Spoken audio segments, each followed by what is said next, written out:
Wait wait, তার মানে তুই মরার পর নরকে গেছিস তাই তো? তুই কুত্তার বাচ্চা, তুই তুই স্বর্গে পৌঁছে গেছিস? তার মানে আমি মরার পর স্বর্গে আর ও নরকে গেছে। আমি নরকে পৌঁছালাম কিভাবে আর তুই স্বর্গে গেলি কিভাবে?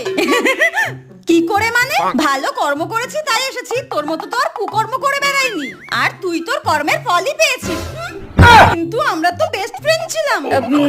এবার ফোনটা রাখ, আমি একটু স্বর্গটাকে পুরো ঘুরে দেখবো, বুঝলি? ভালো মন্দ কত খাবার খাবো, তুই এবার রাখ, ঠিক আছে?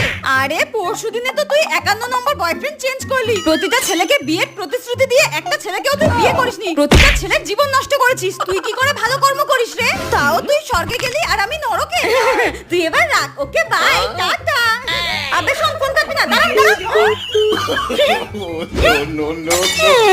আমাকে এখন এই নরকে থাকতে হবে, তারপর আমাকে গরম তেলে ভাজা হবে।